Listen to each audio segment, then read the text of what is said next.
Hello and welcome to Run Testers. My name's Nick and this is our early review of the Puma Deviate Nitro 3.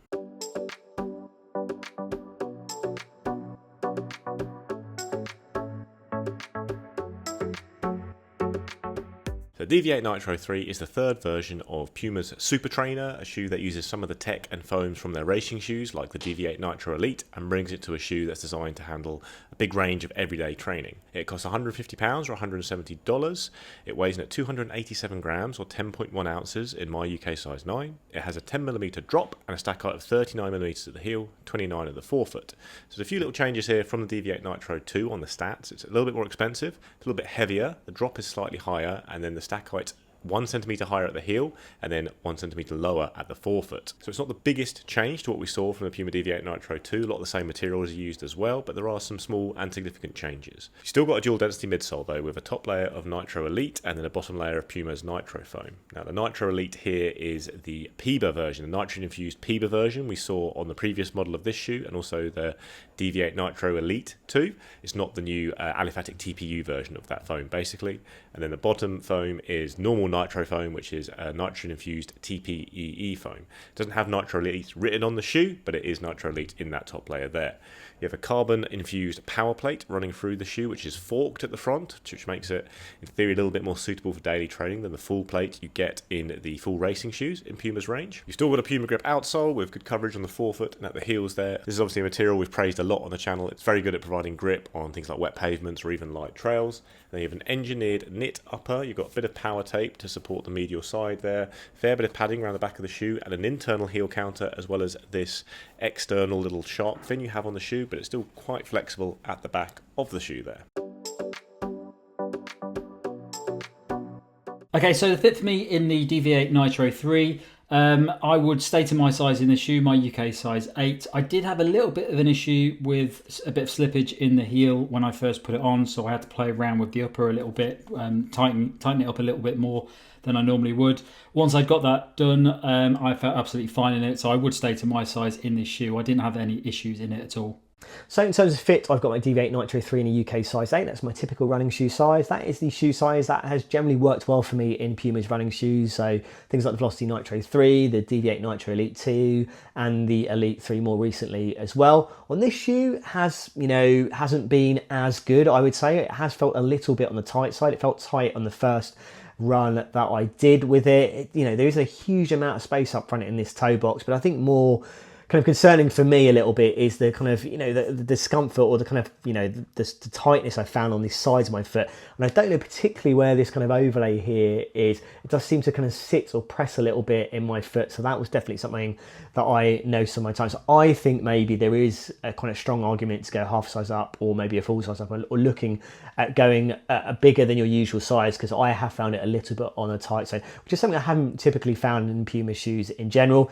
Elsewhere, it seems generally fine. The lacing has been fine, locked down. The tongue's pretty well padded without being overly padded, and it's quite, has stayed put as well for me. And then you've got quite generous padding in the heel collar, and I'll talk a little bit about this in my kind of running experience, but you've got this kind of extra bit here to kind of offer a bit more kind of control and protection there and kind of keep things locked in a little bit more.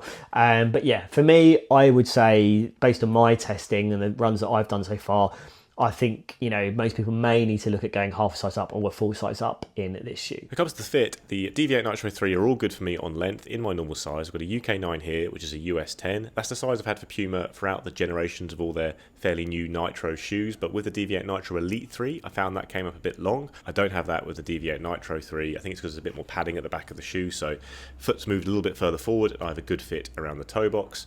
Have had problems with the heel fit on this shoe. I can't really put my finger on why. I thought it was probably this shark fin, but I actually took that off the other shoe I've been using, the right-footed shoe, and it didn't really help. Every single run I've gone on, I have had quite annoying Achilles irritation from the shoe that I felt throughout the rest of the day. I can't put my finger on why. It might be the placement of the padding, because this is a flexible heel counter here. It's not as stiff as some of the ones that normally cause me trouble, but yeah, I've had a bit of a problem with this shoe that I haven't been having in recent days with other shoes, so that is something to maybe look out for. But overall, the shoe does fit well in my normal running shoe size. So I've actually done quite a lot of running in the Puma Deviate Nitro 3, not just one run so far. I've been using it a fair bit over the last week or so, and also it hasn't really quite hit the spot for me, which is a bit of a surprise. Like, I'm a big fan of Puma shoes in general. I like the foams used here. I really like the colour of the shoe. I think it's really good. I thought the setup was going to be pretty similar to Deviate Nitro 2, which I liked a fair bit as well. But yeah, I'm having some problems in general with this shoe around the comfort, not just about the kind of Achilles rubbing, but I mean in terms of the actual comfort of the shoe. It doesn't feel like a particularly cruisy and enjoyable shoe for easy runs. And then the changes made, I think, haven't really made it better for faster runs than the previous version, because it's a little bit heavier.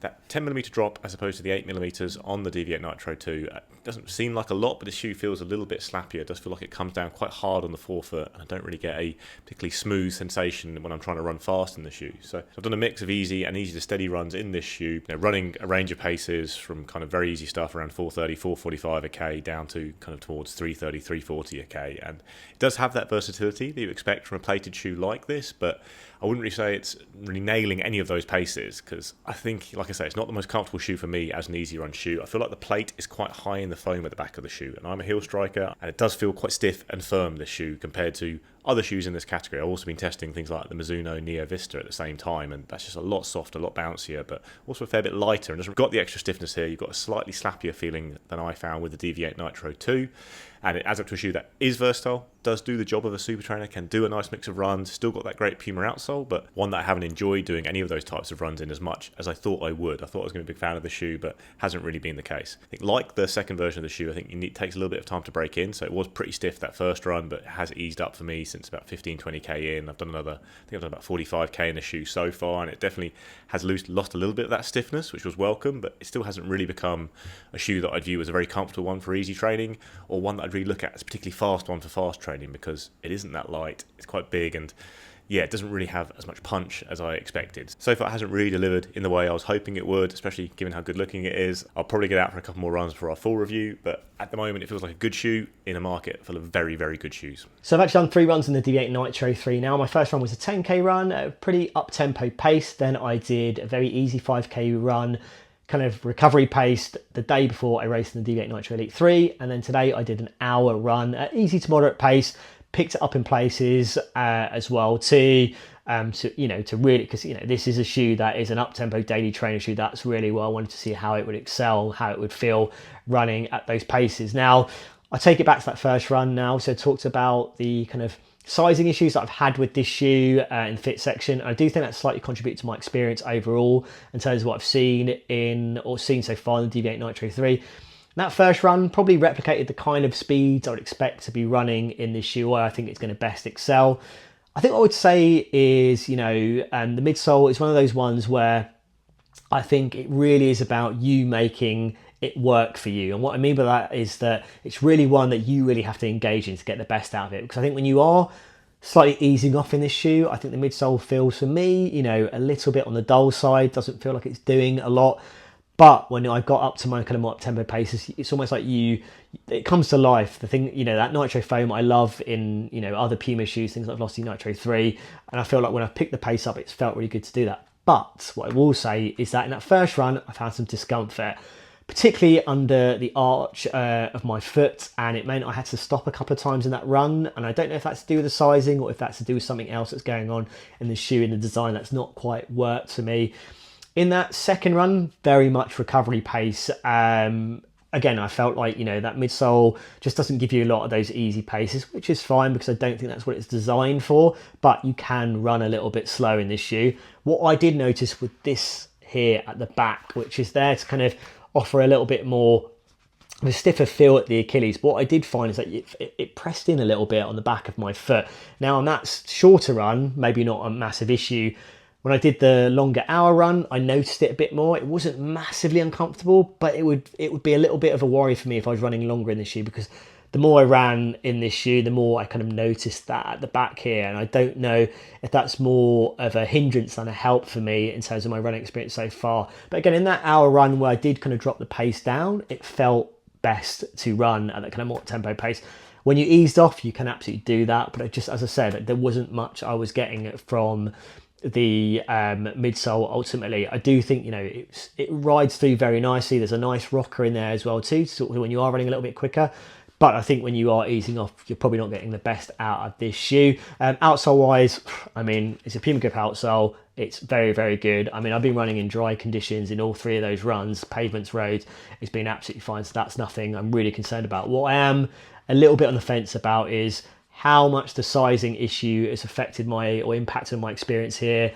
Whether this is a good thing for me here, because I'm not really sure. I'm convinced by it as well too. And then I do think there's some elements in the with the overlays in the upper as well, which may be contributing to what I'm feeling in terms of some slight issues in terms of the comfort side of things, which has ultimately plagued my experience so far. So I have done a couple of runs in the Deviate Nitro 3 so far. The first was a recovery run at 5 20-minute kilometers, and the second one was a park run. So I jogged down to park run about 5:30 minute kilometers, and then I did park run, but I did it at a fairly comfortable pace for me, so just under 5-minute kilometers. I've never used the previous 2 versions of this shoe, so this is the first time that I've ever tried a Deviate, a normal Deviate shoe. I've tried the Elite 8 out. So this is the first time I've used it, and I've actually really enjoyed it on those 2 runs. On the easy run, it felt nicely cushioned. There's plenty of cushioning in there. It doesn't feel like it's a lean shoe.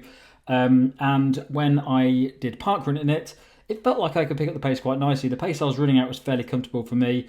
It felt absolutely fine at that. I picked up the pace a few times during that park run just to see how it felt at a faster pace. And it felt pretty good for me. I think it's a pretty versatile shoe. I'd probably say it skews a little bit more towards the slower side of things, so the more comfortable daily miles as opposed to the faster stuff. But I do think you could run faster in this as well. It definitely seems to have a little bit of pickup in it.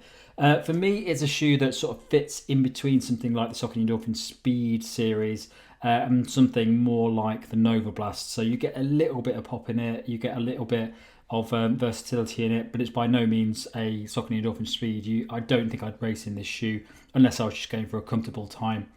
So things I noticed about this shoe during those early runs, I like the level of cushioning in it. I like really soft cushion shoes, and this does seem to have a nice level of cush in it. I felt it to be very comfortable on that run.